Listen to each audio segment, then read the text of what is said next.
Welcome to another episode of Quest for Twice. Today is April 27th. Earnings season has started, so today I'm going to review the latest earning updates from three companies. The first one is Kinder Morgan. Kinder Morgan delivered a very boring earning update, which actually is good because boring means consistent.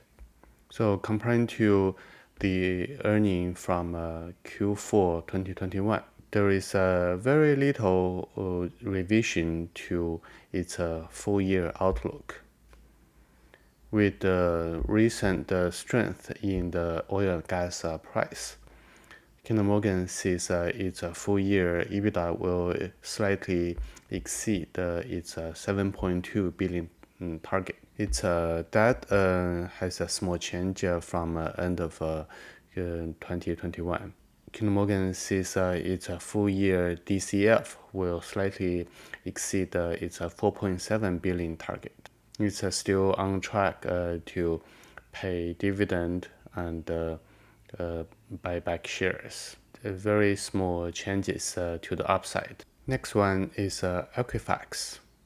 Equifax significantly revised its outlook for this year for two different reasons. The first one is the mortgage headwind has intensified. That's because of the fast rising interest rate. Now the 30-year mortgage rate has exceeded 5%, and the speed of the rise has been very dramatic. So now Equifax sees 33% fewer mortgage increase in 2022. As a result, it has revised its full year sales down by about $100 million to 5.2 billion. However, that need to be put in perspective by looking at the historical revenue trend presented in the top right graph.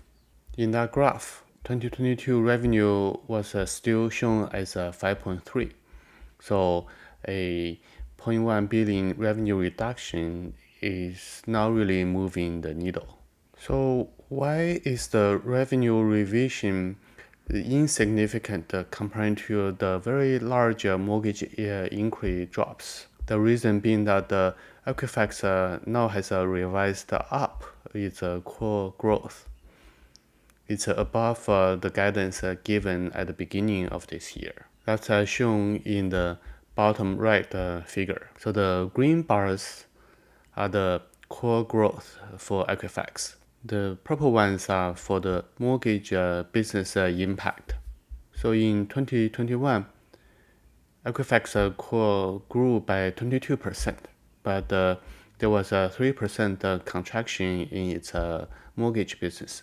So the total growth was 19%. In the first quarter 2022, its core grew by 21%, but the mortgage business contracted 9%, resulting in a net growth of 12% year on year. So in the second quarter, its forecasted core growth is 19%, but with the 10% mortgage contraction. For 2022 as a whole, its prior guidance of a core growth was 16%. Now it has been adjusted up to 17%. So that is why the full year revenue reduction is modest. It's because of the increasing strength in its core business. That's driven by Equifax workforce solution, and it's enjoying a historically high profit margin despite the small reduction in its full year revenue guidance. This slide lists the four growth drivers I reviewed during the deep dive. So there are two updates to the two growth drivers. The first one is NPI, new products and innovation. So in the top right, we see that the 2021 new product rollout was 151, comparing to the initial plan of 143. So that has exceeded the target for 2021. And there is also a important metric. Equifax call it the vitality index. That's also shown in the top right.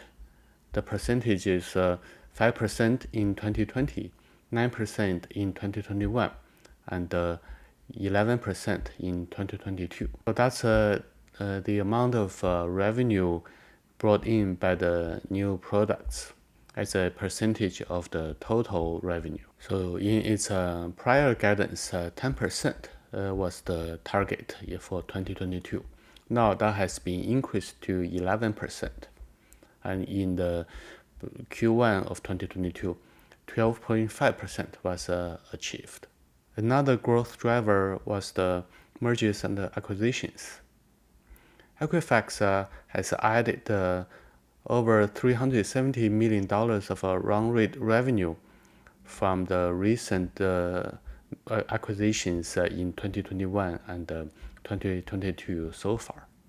So that the growth driver is working as expected.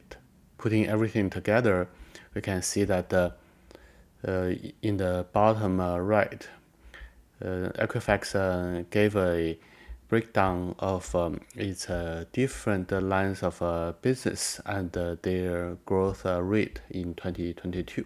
We can see that their number of segments are growing over 20%.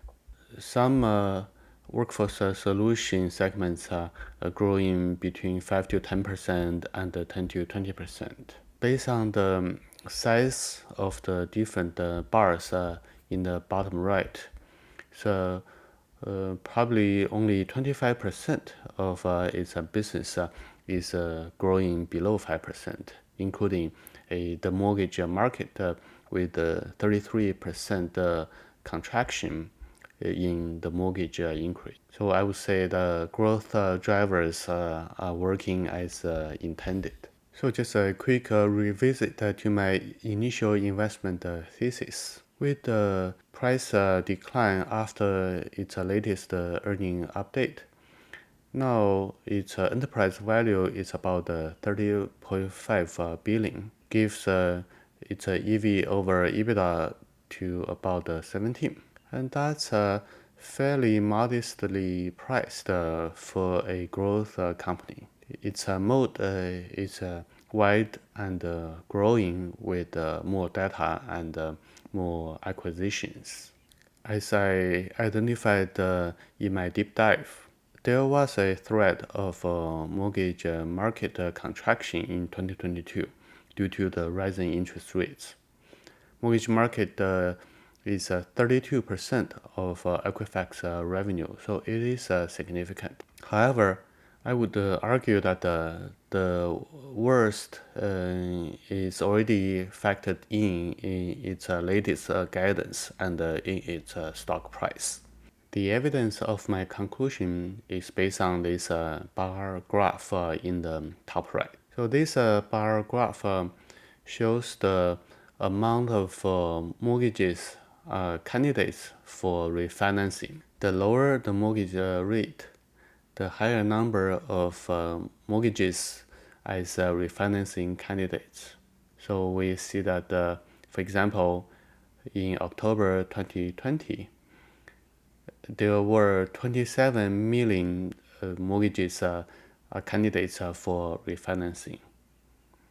At the beginning of 2022, in January, there were 16 million candidates for refinancing. And now, with a significant mortgage rate over 5%, that pool of candidates has reduced to about 3.3 million. That's a huge reduction from 16.2 at the beginning of the year and 23 million in September of last year.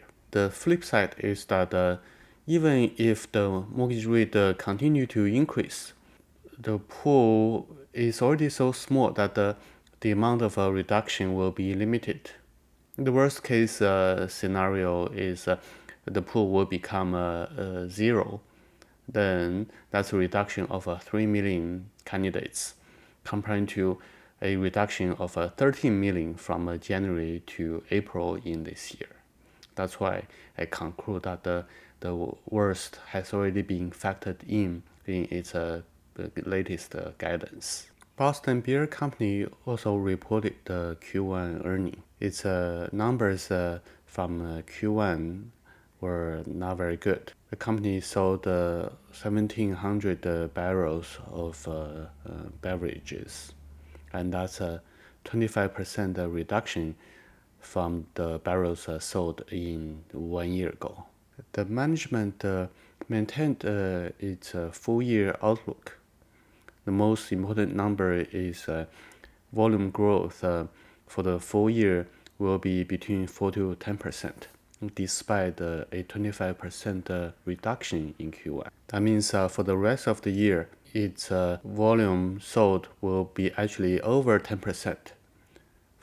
So for the full year to come in within the guidance. The management also maintains its full year guidance for gross margin between 45 and 48%, despite a low gross margin of 40% in Q1.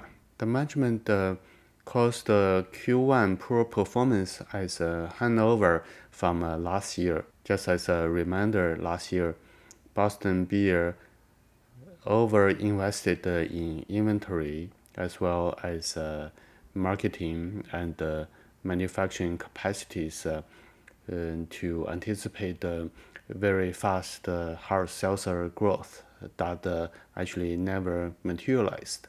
But the management was very confident, despite the poor Q1 performance, to maintain its full year guidance. So let's take a quick look at the valuation. Since the full year guidance has not been changed, the only thing has changed is the stock price, with a 31% stock price reduction in 2022. So now the EV over EBITDA for 2022 stands about 11.7. I would call that cheap for a growth stock. However, that's all about how fast the future growth will be, because the management was adamant to maintain its 2022 outlook. Then I would say the management is putting its credibility on the line, and the market is skeptical of its guidance. If the management actually delivers its guidance for the rest of the year, then I think the stock price will jump up, because the current valuation level is so low. However, if the management cannot deliver, then there will be a very severe adverse reaction in its stock price, because it's not just the business performance, it's the confidence in the management will be shattered. We'll have to wait a quarter and see what goes on. Until next time, happy investing.